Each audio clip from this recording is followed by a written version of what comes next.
Life Management Science Labs would like to acknowledge that we live and produce this podcast on the traditional lands of the Wurundjeri people.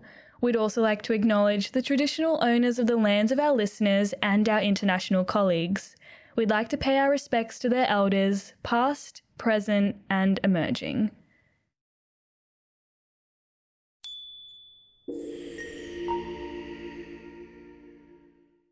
Hello everyone, and welcome to Work in Progress, the Personal Productivity Science Insights podcast produced by LMSL, the Life Management Science Labs.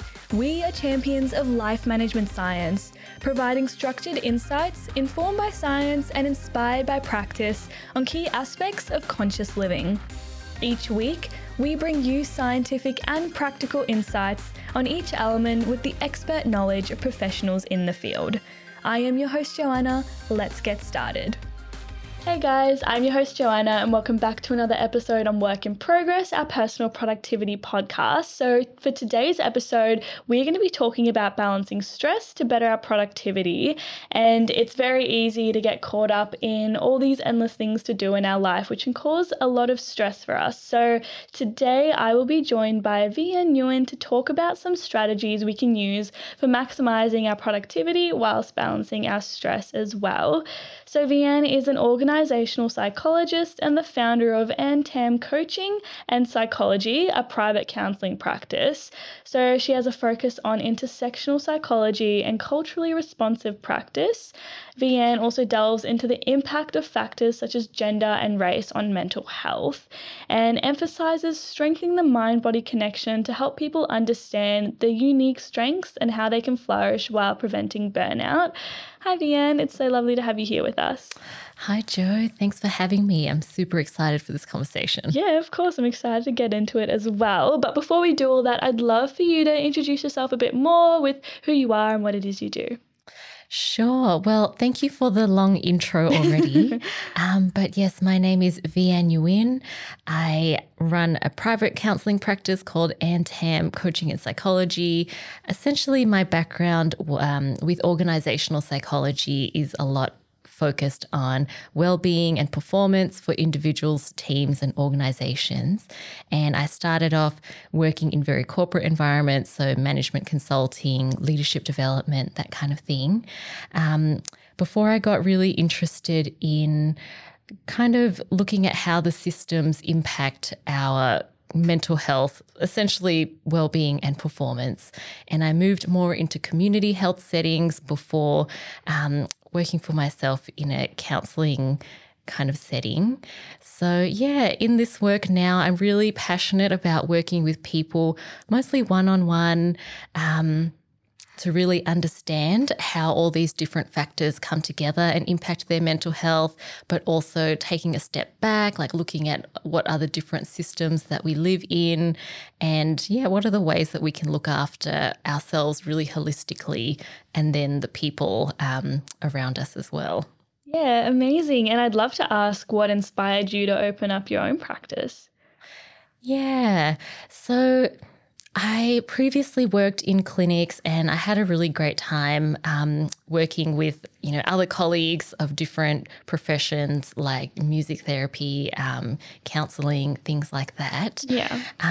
But I realized there was actually quite a niche of the type of client that I really, I work best with, but there seems to be the best rapport. So it just seemed like if I could focus more on that niche, maybe it would benefit, two ways. So I currently find myself, majority of my clients are women of color, and they come mainly to talk about issues relating to work. But once you dive in, it really does relate to, family, upbringing, values, and there's just the openness to talk about all those kinds of things. So it's that kind of inspired the name of the clinic as well. So in Vietnamese, it means peace of mind. Okay. And I thought it would be nice to have a little bit of that fusion of the name to represent, my background and what I'm all about as well. So yeah, a little bit selfish, a little bit of interest. Yeah. I love that. That's so beautiful. And how do you think that having a very cultural sort of framework to approach different mental health issues helps, dive into different topics? I think actually, if I can be really honest, throughout my training and early work experience, there wasn't too much of a focus on understanding either culture or race and how that does come into, how does that impact your well-being, performance and things like that. Yeah. But I realized it's such an important part.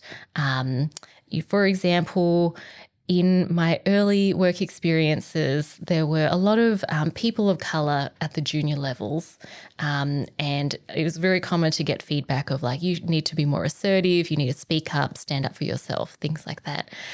But looking at the trends, it just became less and less diverse the more you move up the organisation.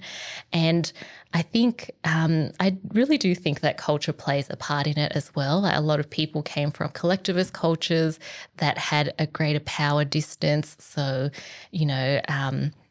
respecting authority or speaking up to more senior figures is not something that comes really naturally, even if, like in my case, I was born in Australia, but with my Vietnamese heritage, that kind of thing was still very foreign.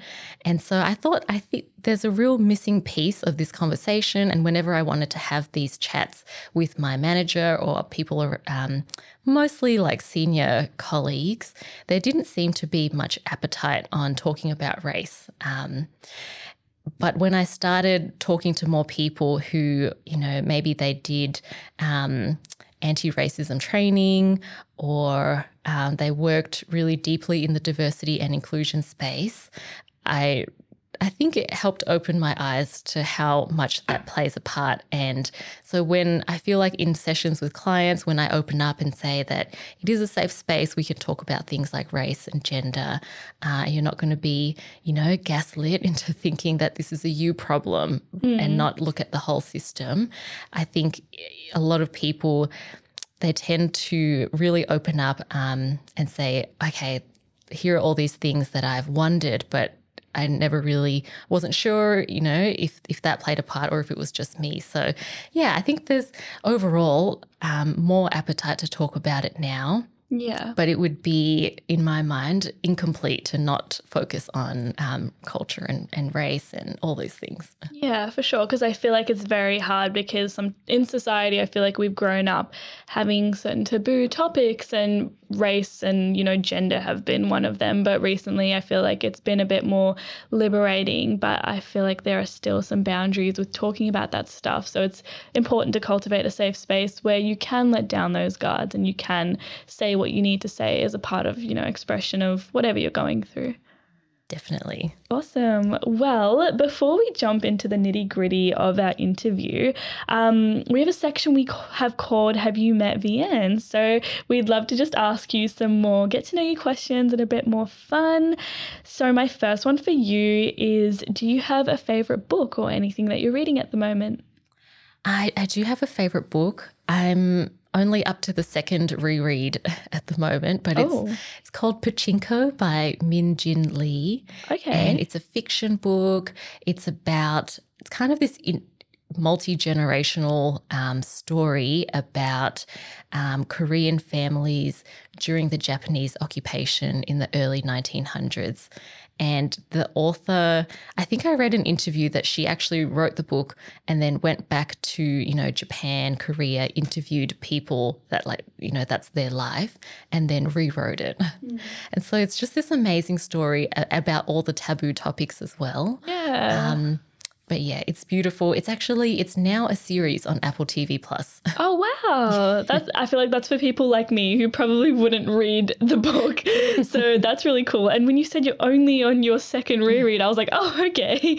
Wow. So did you feel like you needed to read it a second time to, get into it a bit more? Oh, not really. It was just, so amazing. Yeah. That I love rewatching and rereading things. So I knew that this is my favorite book. I'm probably going to reread it a lot.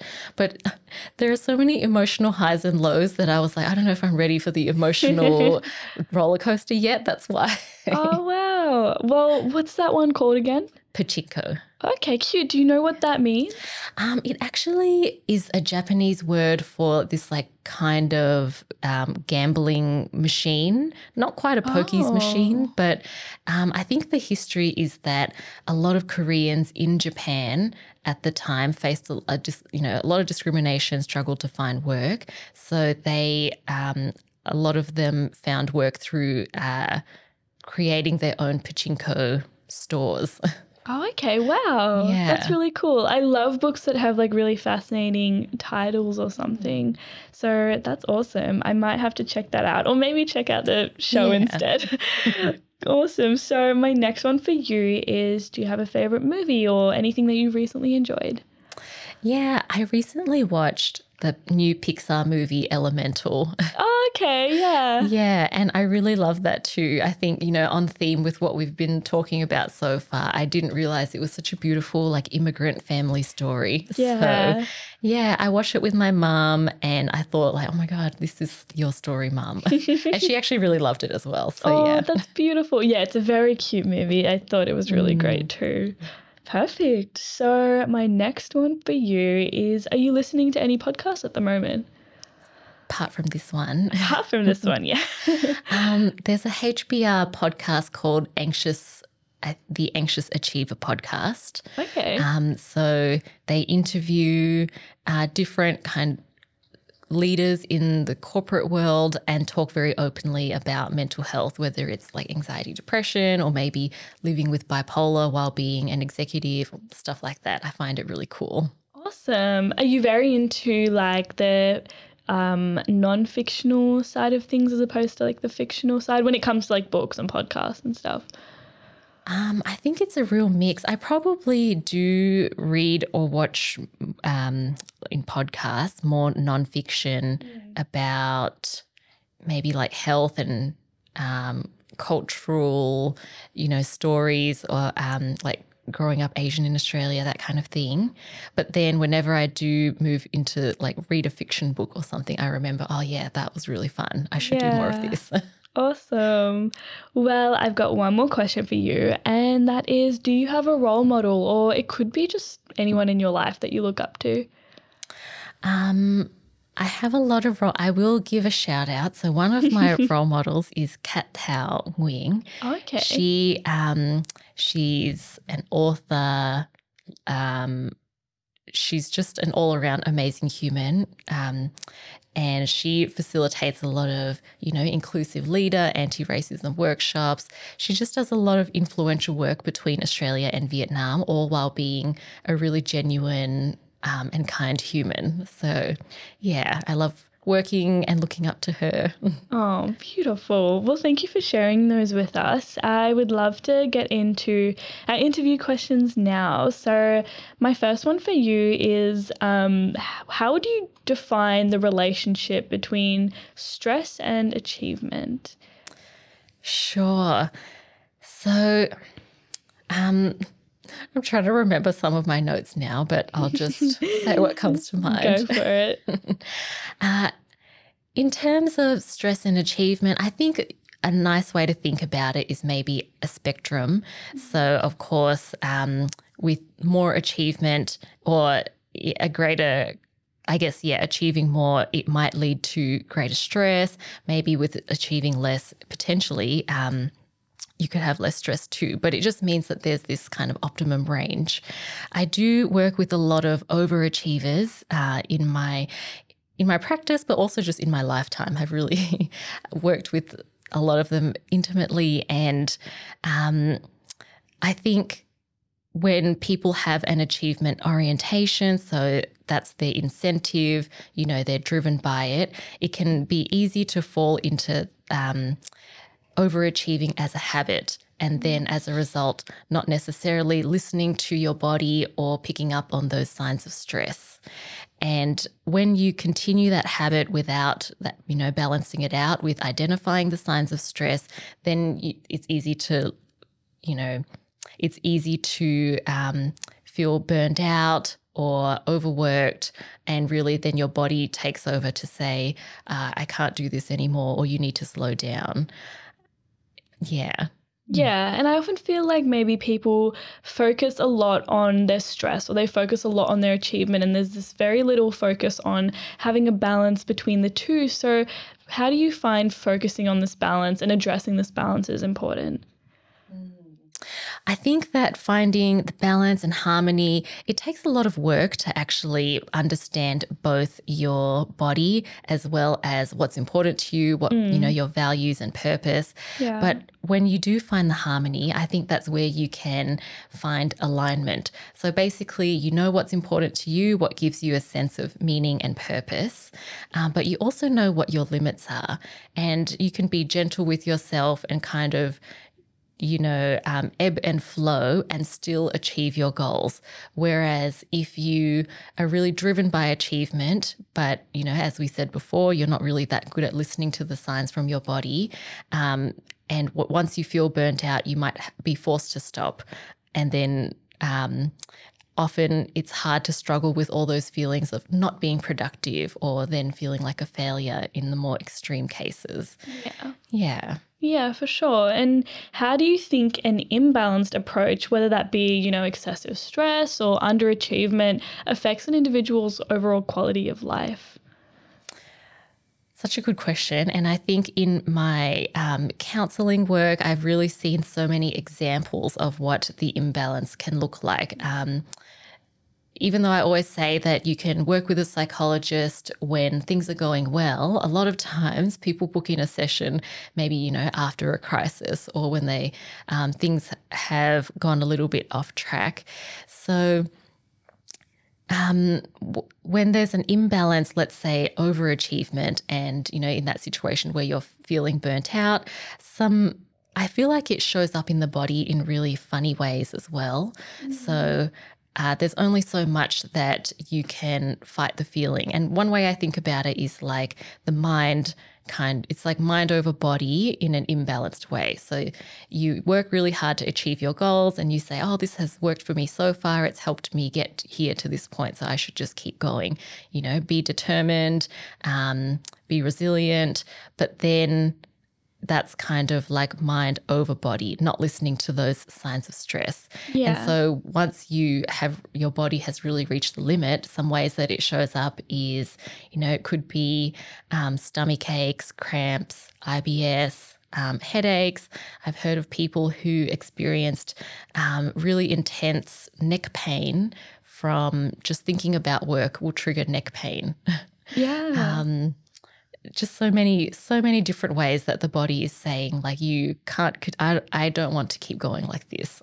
Yeah, for sure. I feel like that's really interesting how your body responds to what you're feeling, even though you might not be willing to admit you're feeling that way. Like, I know when I get stressed, like my shoulders get really tense and I personally brush it off. I'm like, you know what, it happens sometimes, but it's so interesting how your body is literally telling you to either slow down or stop or change some sort of facet of your life.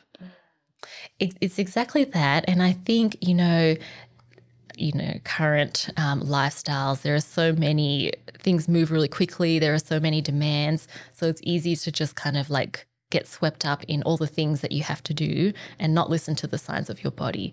So then actually we need to retrain or remember kind of like to trust your gut and listen to yourself. But I also wanted to mention on that other end that you highlighted, like, let's say underachievement. Sometimes I think that underachievement can be a different response to the same high achiever mindset. So, for example, someone might have high expectations of themselves, but when the feelings of anxiety or perfectionism get too strong, then, some self-sabotage happens and maybe they don't like study for that exam or they don't prepare for this kind of big project. And then they might fail or underachieve. And then it's an easy way of saying like, oh, well, I didn't try, so that's why I didn't get it. Mm-hmm. But it's potentially still comes from that same feeling of wanting to achieve, but the behavior is the opposite. Yeah, for sure. And on the lines of achievement, how can individuals pursue ambitious goals, especially for, are over like ambitious people who are very, driven by having goals and wanting to achieve them. How can they do that without succumbing to, burnout and feeling just overwhelmed and getting too stressed? It turns out that work is a lot harder than you might expect, or at least in my experience. Yeah. It's hard because it involves a lot of being super honest with yourself and maybe either compromising certain things. So if I talk through an example, so I would say that, I had a period of feeling very, or maybe it's just that overachieving mindset of like, these are all the things I need to do before a certain time or before a certain age. And I thought I can't lower those standards or else, that's not ambitious enough. Like, I'm an ambitious person. I need to achieve all of these things. So my mindset was I can't compromise.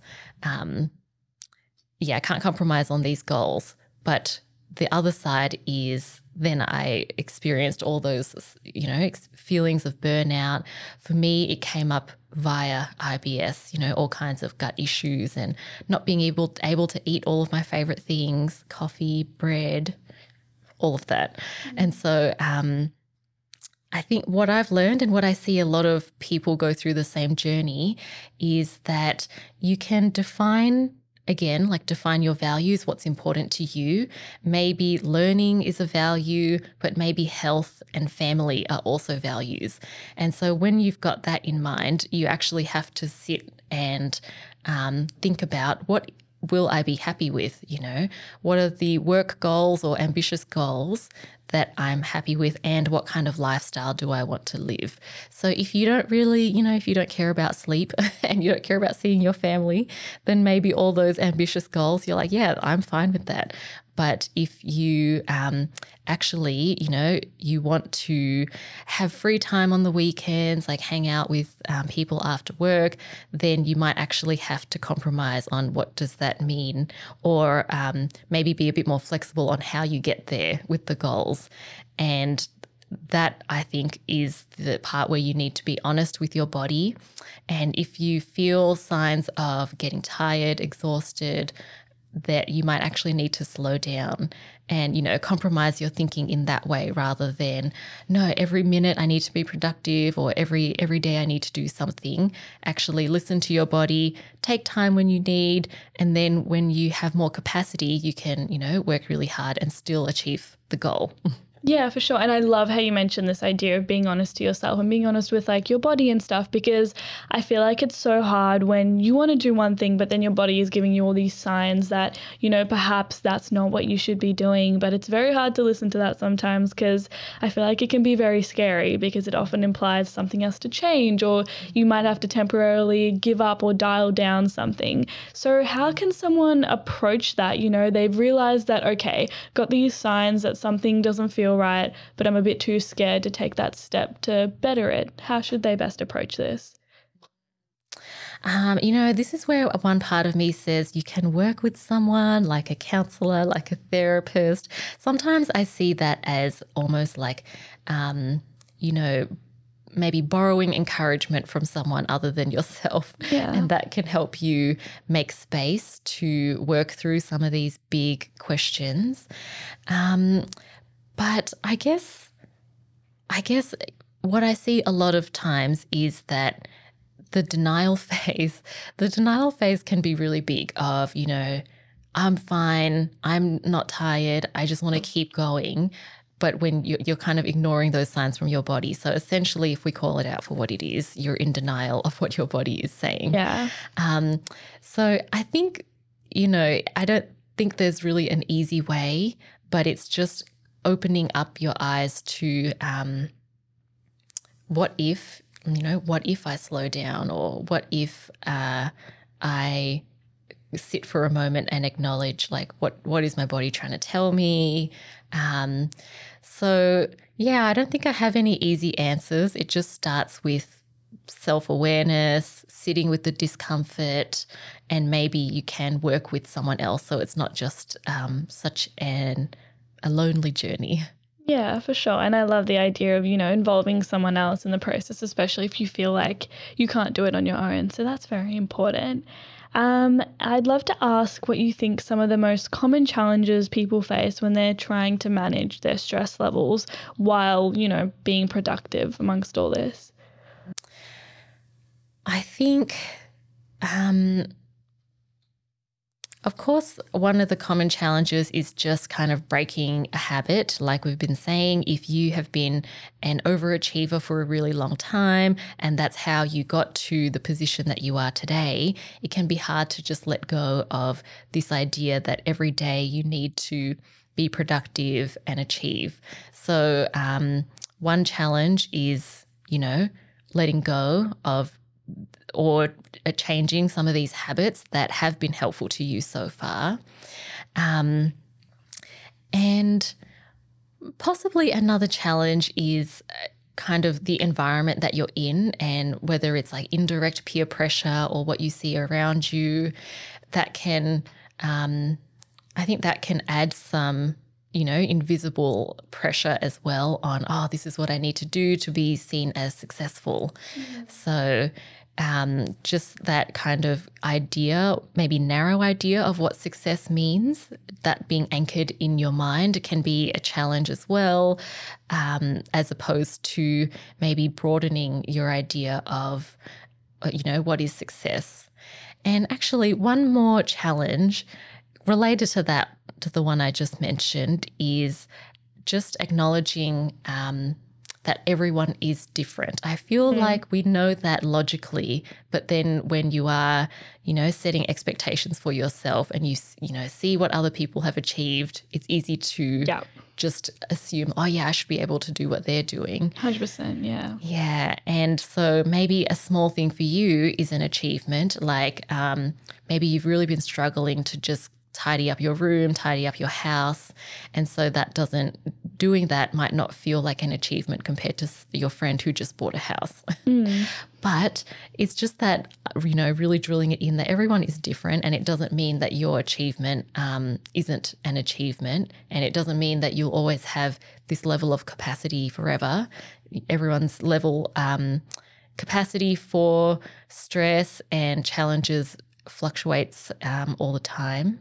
So, yeah. Yeah, I feel like comparison is such a good point. It was one I was going to bring up as well, because we live in like a world where we're often put against other people in, our jobs, in friendship groups or whatever. And it's so hard to just have tunnel vision on what you're doing without, that peripheral on what everyone else is doing. So, yeah, it's very difficult when you feel like you have to compete against other people. But there's often like a lot of other factors, like what level you're on with different things, that can really contribute to it. So would you be able to discuss some of the positive benefits of achieving, a good balance between, success and achievement, as well as success and stress, sorry? I think, of course, I'm someone who's achievement oriented as well. So I know that I have a really good feeling every time I can cross something off my to-do list. Yeah. And I'm that person that sometimes I'll finish something, and if it wasn't on my to-do list, I'll write it down just so I can cross it off. Yeah. So I think, there's inherently a nice kind of incentive or satisfaction attached to getting through things. And it can be a bit of a positive spiral where, you achieve something, you feel a bit more confident in yourself, and you set bigger goals, and then you keep, trying to achieve, and then maybe you've achieved something that you never thought you could have. So there's that potential there's that potential outcome from setting goals for yourself and being able to manage your stress. And then I think another big one is just being a good role model. So I don't know about you, Jo, but I feel like I've only worked with a handful of people that knew how to manage their stress while being ambitious. Yeah. A lot of times it's, they're a very successful person, but how many people did they have to kind of like knock down or accidentally harm on that path to be successful? So just by having that honesty with yourself, and doing the hard work of learning how to manage your stress, I think you can have that positive ripple of showing other people, like, this is what it looks like to be ambitious and manage stress. It's not black and white. It doesn't have to be that if you have no stress, you also don't achieve anything. Yeah, for sure. And I feel like 100% it's very rare to come across people who are really good at managing their stress, but they're very good at achieving and just being successful at what they want to do. And I always feel like there's some sort of secret that these people have that they just don't share with us, because I feel like having all these achievements and things you want to have success in are so hard to attain because you set a high standard for yourself. And getting to that without having stress is something that baffles me a bit as well. So do you think that stress is inherent to success? So I guess in the research about stress, there is some ideas around having an optimal level of stress, and sometimes they call it like eustress, positive stress. That's interesting. Yeah. So I think it is very normal to have stress, and I would say it's unrealistic to think that you can achieve big goals or go about life without stress. I think it is just knowing yourself, how you manage it, having the kind of openness and acceptance for different levels of stress as well. So yeah, I think that stress is always going to be part of it, but there is an option where it doesn't consume you versus, when you're feeling burnout and things have gotten really far, maybe that's where it has consumed you a little bit. Yeah, for sure. And what do you think are some of the long-term impacts of not letting stress consume you when you're, in that process of achieving everything that you want to be successful in? Yeah, I think, that really would be a state of flourishing. So you would be in alignment, that you are working towards your goals, and those are the things that do give you a sense of meaning and purpose. So maybe even if things are stressful, there is some motivation behind it, and it's, it's just in a way like easier to put the effort in to these big goals. And then it also means that in the time that you are working, or whether it's working, living, that it can just be maybe more fun and peaceful. Like, it doesn't have to be suffering, sacrifice, and just hard all the way through. Yeah, I totally agree with that. I would love to jump into talking about some practical strategies. So that's in our little practices and habits section. So here, I was just wondering if you have a practice or, a strategy that you would suggest for managing stress. So I'm just going to talk about something that I personally use. Yeah.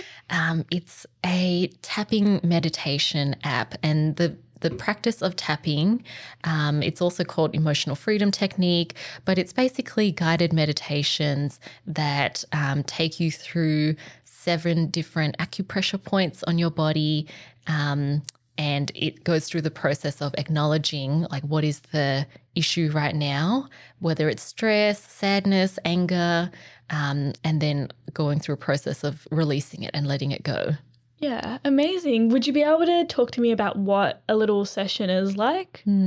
Yeah, so there's a pretty good app called the Tapping Solution, and like a 10-minute tapping meditation might involve, they take you through those 7 points and give you prompts around admitting or acknowledging, like, what is the issue right now? Where do you feel it in your body? So as per our discussion, like, I love that it combines, the brain and the body and really builds that awareness. So you're identifying, like, oh yeah, this is how it feels. It feels like a hotness in my throat or a tightness in my chest. Yeah. So you just sit with the feeling rather than trying to avoid it. And you continue tapping through the different points, and then you release there's kind of positive affirmations that they guide you through about letting it flow through your body and essentially just letting it go rather than holding it in there. Amazing. And would you say there are any challenges to doing this practice? Yeah, I know that this is not for everyone. Yeah. So it took me a few goes of trying tapping meditation before I really enjoyed it. And so for some people, it might just feel a bit too weird. Yeah. Other people might love it. Yeah. So I think it's just what interests you. I know for some of the other guided meditations, I still struggled to just focus on what they're saying, and my mind really just keeps wandering. So for me, this tapping was helpful because I'm anchoring to an action, like my body's involved. I have to kind of focus and I can't just let my mind wander or else I'll miss an instruction. Yeah, I actually love that because I've personally struggled with trying to find meditation that works for me where I'm not just having to listen or sit still, because I find that within like 5 seconds I'm already somewhere else. But that's so interesting. I've actually never heard of tapping meditation before, so I'll have to give that one a go. So thank you for suggesting a different form of meditation. I feel like that's very important. Oh, no worries. Perfect. And with this, do you set up like a certain time to do it, or is it just when you feel like it? For me now, this is part of my wind down routine. So at the end of a work day, I'll really try to do a tapping meditation. And then it's also when I feel like I need it. So if I'm particularly stressed or nervous, then I'll just use it before a big meeting or something like that as well. Awesome. And would you recommend this practice for everyone, or perhaps people interested in meditation? Yes. I think, if you have already tried some kind of meditation, maybe it'll be less foreign. Yeah. At the end of the day, I would just recommend everyone try it and then see if it is for you at this point in time or if it's not. Again, I probably recommend it to majority of my clients, and I've heard all kinds of mixed reactions. Some people love it right away. Some people are like, nope, this is just not my thing. Yeah. And then I've also had clients who resisted it at first and then found that they loved it so much, they were like, oh, we don't need sessions anymore. I actually just really like this app. I love that. I find that it's so interesting with this kind of stuff because once you give it a go and give it, beyond one chance, like it can actually really work out. So yeah, amazing. And linking back to what we've been talking about with, stress and productivity and, success, how does taking time out of your day to do a little meditative practice help with that?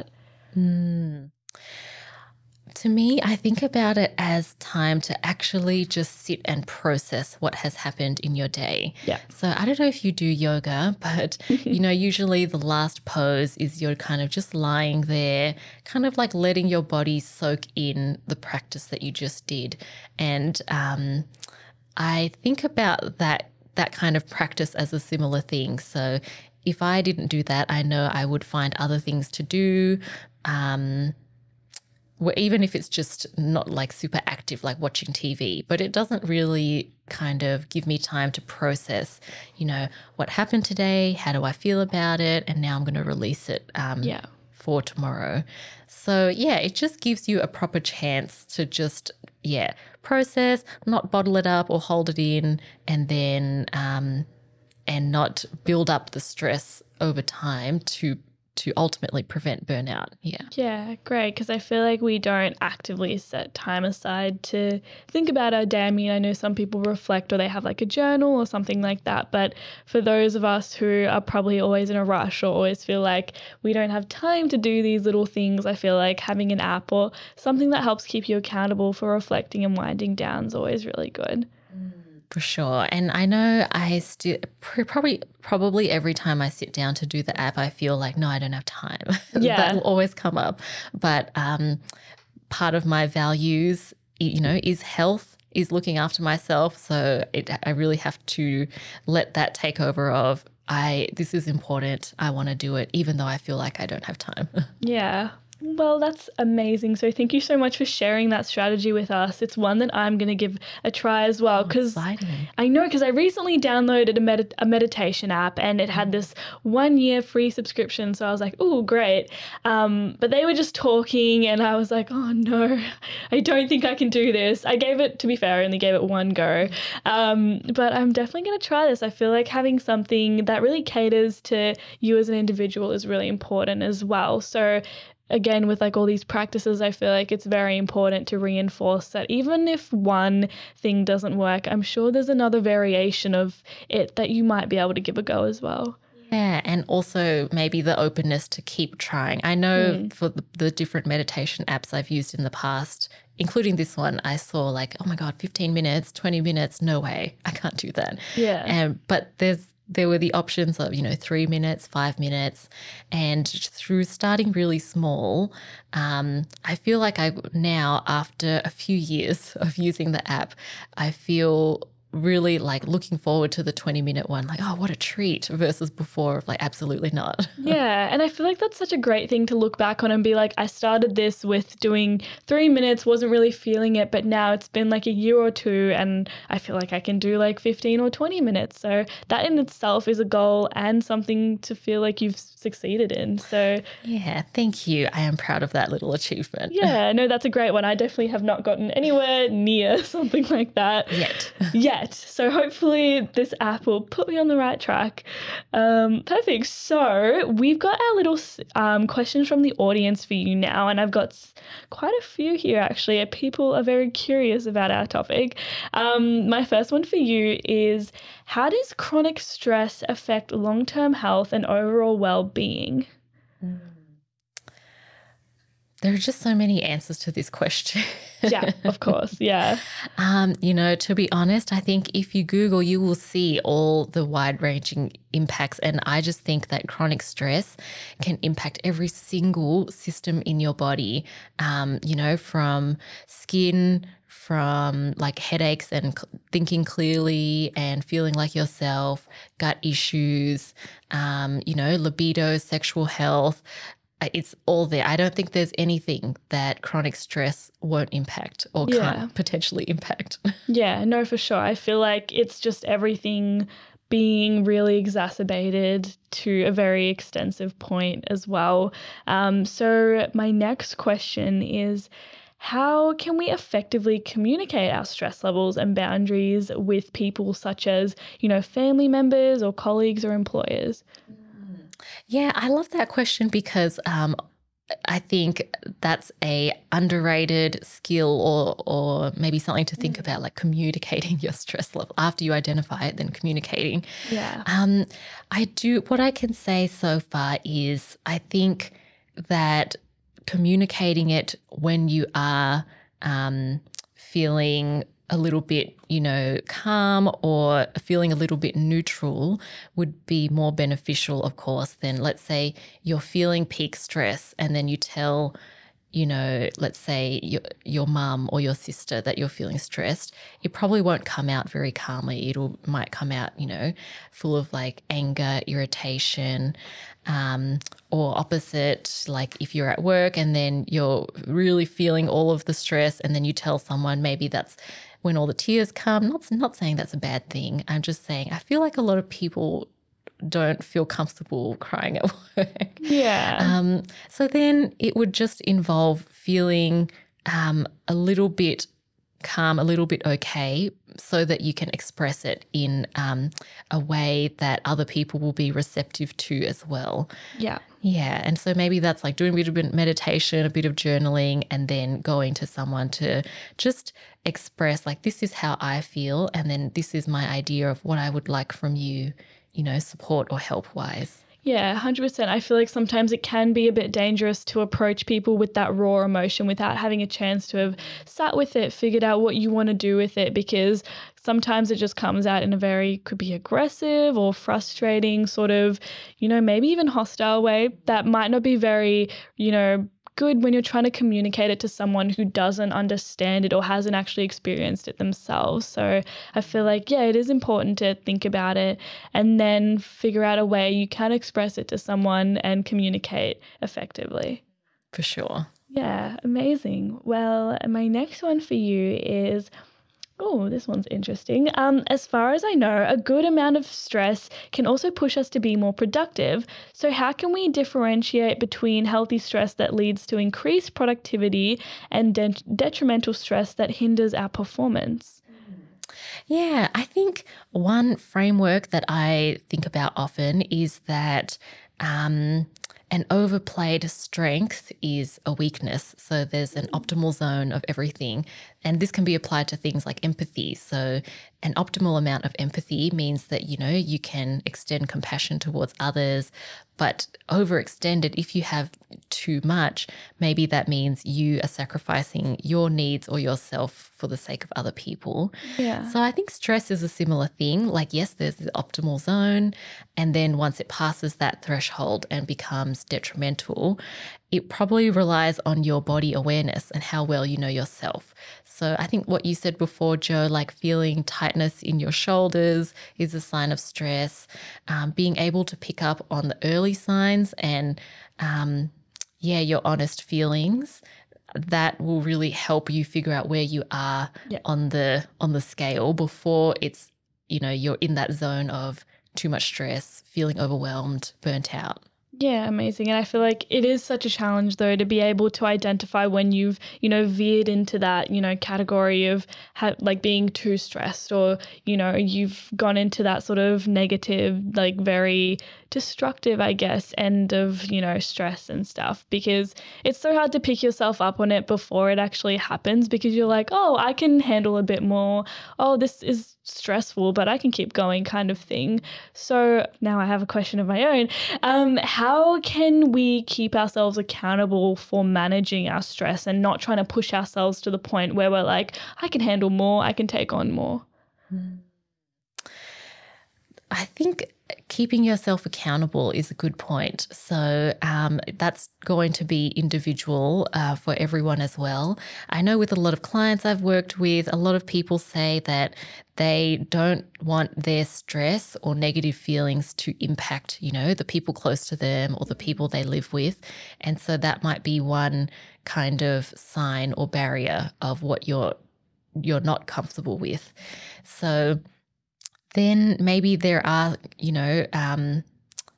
different warning signs. If you're really honest with yourself looking back, maybe you can think of a situation of like, oh, that was 10 out of 10 stress. That situation, or me at that time, was 7 out of 10 stress. And maybe that's like you don't want to see your friends. You're not eating very well. This is what 3 out of 10 is. And I think it just involves regularly, sitting with yourself, checking in, and seeing, are you, do you see those warning signs, and are you kind of getting close to that boundary of what you're not comfortable or happy with? So unfortunately, there's no easy way, but I think it can be really worth it, again, for the people around you to have those, standards or wish to be kept accountable. Yeah, for sure. And do you think that perhaps that's where things like meditation can come in, where it gives you that chance to really sit down, think about things, maybe evaluate your stress, and then decide whether or not you're veering into being overstressed or whether or not you feel like you're in a good spot? Yeah, and maybe in this case, I would say journaling is really great too, because then you've got a record of like, oh, that's what I was thinking at that time. And it also gives you time to sit with that feeling versus just trying to distract yourself and then, not really making any progress or practicing self-awareness to see where you are. Yeah, for sure. Perfect. So we've got one last question for you, which is, can you please elaborate on the concept of eustress? And is it a thing? How does it look like? And how it'll influence in achieving better productivity? Yeah, we kind of mentioned it before. Yeah, we did. Yeah, and I didn't actually realize that eustress was a proper thing. So please do tell. Well, what I can share today is, in a nutshell, it's easy to think about eustress as that optimal zone or maybe positive stress. What was the second half of the question? How does it look like, and how does it influence, achieving better productivity? I think ultimately it will still look a bit different for everyone, but perhaps a good example is when you're working towards something that is really important to you. So you're stressed, but you're like, oh, this is worth it, or I don't mind. So, an example could be baking a cake for a friend's birthday, and maybe you're not a natural baker. Now I'm just going off like real experience. And so you're like really stressed. You're like, oh my gosh, what do I do now? And like, oh, things are going wrong. But it's like, I know it's going to be worth it. And then it drives you to keep going rather than give up. So for me, it was that maybe eustress is when I can see the bigger picture while I'm going through the difficult period. But maybe the distress, or when the negative kind of stress is, a bit more like feeling overwhelmed, not really sure how your actions are going to impact the final outcome, that kind of thing. Okay, so it's more along the lines of stress that you can handle and stress that you're okay with handling? Yeah, it'll probably still be, challenging in the moment. So it'll still be like a push for you, even if it's that eustress, positive stress. But there's so many ways to think about it. Maybe one of them is that it's not past that point that, you're super overwhelmed. And then maybe the other part is that there is some alignment with, the work that you're doing and your values, what's important to you. Amazing. Well, thank you so much for sharing that with us. No worries. Yeah, I'd love to jump into our open mic section now. So here I'm just going to hand it over to you to talk about anything that you would like to. And we did have a brief discussion about this. So yeah, the floor is all yours. Thanks, Jo. I think really I did just want to express the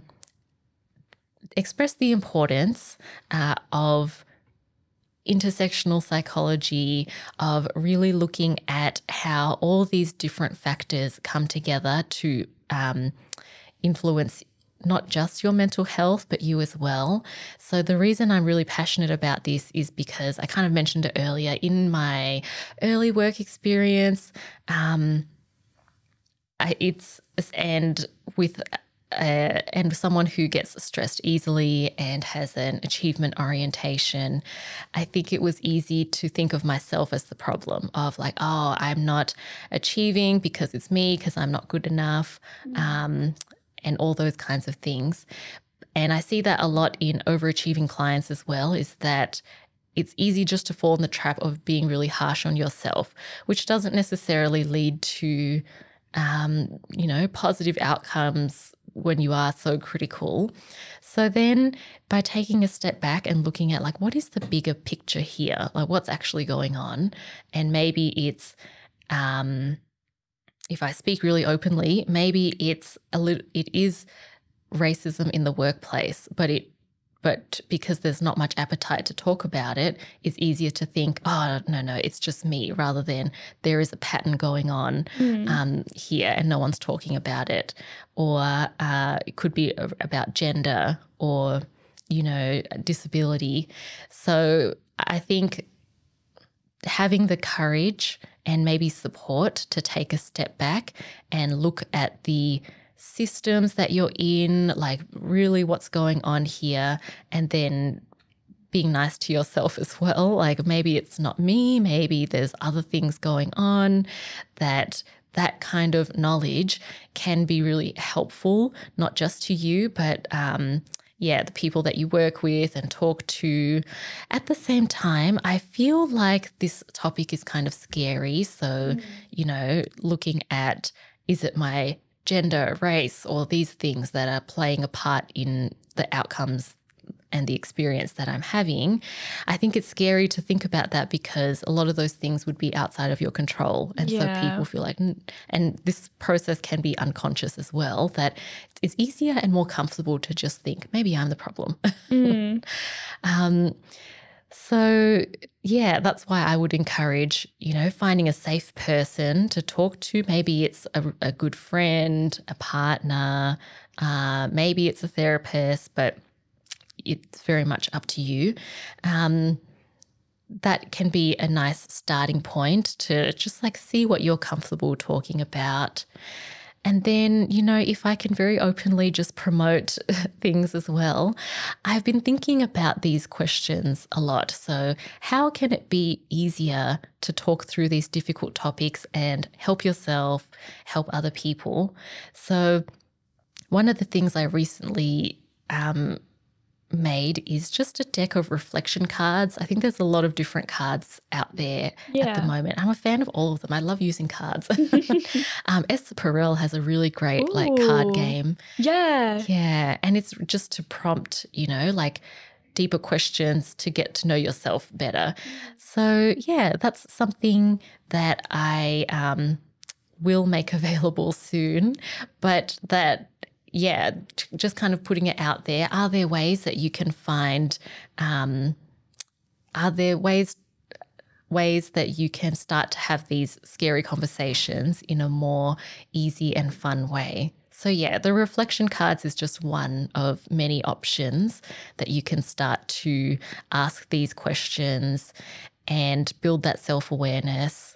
And yeah, ultimately, I'm just a big fan of moving out of the denial phase because that can lead to more action and acceptance and, positive community outcomes as well. Yeah, for sure. And I feel like that relationship with ourselves can be so undermined sometimes, and it's so underrated as well. This idea of getting to know ourselves, getting to know what different parts of ourselves contribute to who we are and how we think and stuff. So I love the suggestion of the card games. I have heard of Esther Perel's card game, haven't given it a go because I feel like I've had this perception of, I don't need to ask myself questions. But I feel like that's such a great way to just delve deeper into how you approach life and how you approach different things. Yeah, and I've played it a few times. I think it's just maybe I'm biased. I find it really fun to ask those questions. Yeah. No, for sure. I feel like I would be too. I love little games. I love little creative ways of getting to the bottom of things, as opposed to, for example, just journaling or something like that. So I feel like for people who like a bit of out of the box thinking, I feel like that's perfect. Yeah. Yeah. Awesome. Well, thank you so much, Vi-An. That brings us to the end of today's episode. So I just wanted to say thank you so much for coming into our studio and having this chat with me today. Oh, well, thank you so much for inviting me and having me. It's such really thoughtful questions from you and the audience, it seems. So yeah, it's been a pleasure, and thanks for all the great work you do. Yeah, of course. Thank you so much. And for those of us who want to find out a bit more about you, where can we go? So I have a website and also an Instagram. It's the name of the clinic. So the Instagram is antampsych, and then our website is antampsychology.com. Beautiful. Well, we also have Vi-An's details in the description below, but to everyone listening, thanks so much, and we'll see you next time. You have been listening to Work in Progress, the Personal Productivity Science Insights podcast produced by the Life Management Science Labs. Listen to episodes from LMSL's 10 Life Management Perspectives on Apple Podcasts, Google Podcasts, Spotify, YouTube, or other podcasting apps on your smartphone.